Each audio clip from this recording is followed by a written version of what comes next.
Bonjour à chacune et chacun d'entre vous. Cet après-midi, nous allons essayer de parler de la SRL de famille. C'est une forme de société qui peut recéler bon nombre de difficultés et de pièges fiscaux. Je vais essayer de vous en entretenir très rapidement cet après-midi. La SRL de famille, comme chacun le sait, c'est déjà un faux ami puisqu'elle est naturellement à l'impôt sur les sociétés, sauf si par hasard, elle exerce une option pour l'impôt sur le revenu. Mais lorsqu'elle exerce une option pour l'impôt sur le revenu, encore faut-il que les conditions d'option soient réunies. Il est donc utile de les valider. Mais il peut aussi arriver que cette SRL de famille soit mise en place sans qu'on s'en rende compte. En réalité, il peut arriver qu'une SRL qui est à l'IS de plein droit peut se retrouver dans un régime d'impôt sur le revenu tout simplement parce qu'elle devient une SRL à associé unique et dans ce cas, elle relève de l'impôt sur le revenu. Dans ce deuxième cas, évidemment, c'est plus compliqué pour les professionnels qui se retrouvent dans un régime fiscal qu'ils n'ont pas choisi. On va se poser donc la question de savoir quelles sont les conséquences qui sont attachées au fait que toutes les parts d'une SRL tombent dans une même main et donc comment une société à l'IS devient assujettie à l'impôt sur le revenu et quelles en sont les conséquences. La première conséquence est très simple. Il faut évidemment déterminer le résultat des derniers résultats soumis à l'impôt de société. On pourrait s'interroger sur le fait de savoir s'il convient ou pas d'imposer la fiscalité latente. Et là, nous avons la chance d'avoir deux dispositions du CGI, le 221 bis et le 202 ter, qui nous permet de ne pas soumettre la fiscalité latente aux impôts. Encore faut-il, pour que cette possibilité puisse s'exercer, qu'on ne modifie pas les écritures comptables et que dans le nouveau régime fiscal, eh bien, ces plus-values et cette plus-value latente, ces provisions latentes soient à nouveau imposables. Et puis, il y a évidemment une question de distribution des réserves. Et là, on ne peut pas éviter de devoir imposer aujourd'hui au prélèvement forfaitaire unique le montant des réserves accumulées depuis l'origine. On notera aussi qu'il peut y avoir un piège dans ce passage, notamment le fait que certains biens qui étaient à l'actif du bilan de la société à l'IS, eh bien, ne seront plus dans le régime des plus professionnels lorsque celle-ci sera à l'impôt sur le revenu et auquel cas, eh bien, la fiscalité latente devient imposable et les distributions aussi. Il y a là une surveillance à exercer. Mais, petite précision aussi, il peut arriver que la société ait été déficitaire et qu'elle avait des déficits reportables qui, évidemment, sont perdus du fait de passage à l'impôt sur le revenu. Ces conséquences de l'option pour le régime de l'impôt sur le revenu, eh bien, ce sont les mêmes lorsque la SRL, qui était à l'IS, devient une société ARL à associé unique. Et dans ce cas, elle passe automatiquement dans le régime de l'impôt sur le revenu. Et dans ce cas, cela n'a pas été maîtrisé.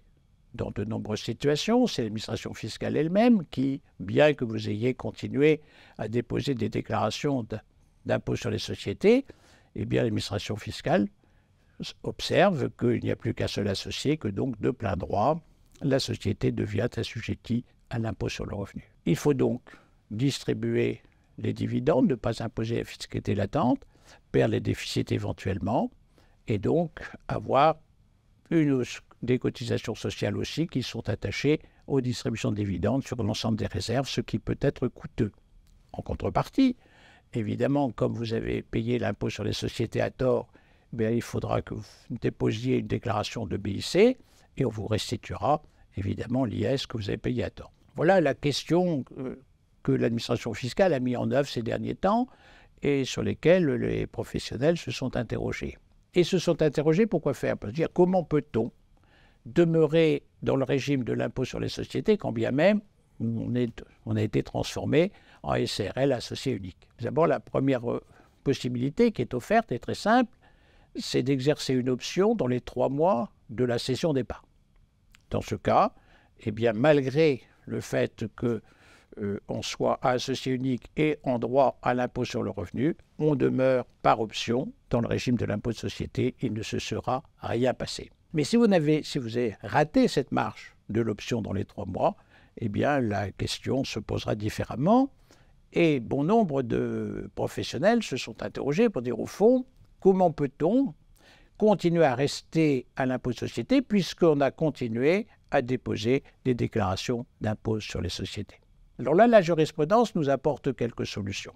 Elle nous dit lorsque il y a une disposition statutaire qui précise que la société ARL avait opté pour l'impôt sur les sociétés ou s'était placée dans le cadre de l'impôt sur les sociétés et que de surcroît, elle déposait des déclarations d'impôt de société, on pouvait considérer, et la jurisprudence a admis, que la société demeurait soumise à l'impôt sur les sociétés. Lorsque cette jurisprudence, une jurisprudence du Conseil d'État du 20 mars 2020, eh bien, une deuxième jurisprudence est venue ajouter une condition. Il faut quand même se dire quelque chose.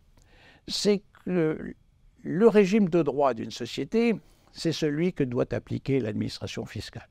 Et c'est celui que peut revendiquer le contribuable.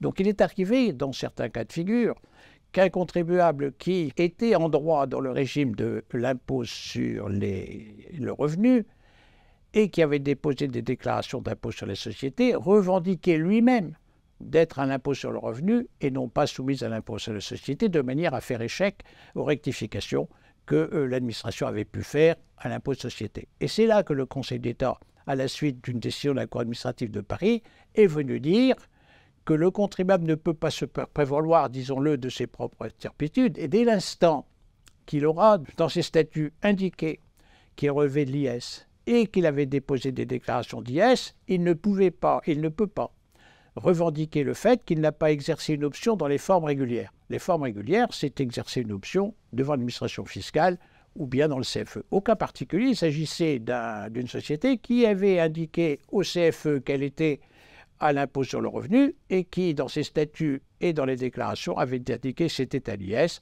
et le Conseil d'État a considéré que ce n'était pas le CFE qui faisait loi ou pas.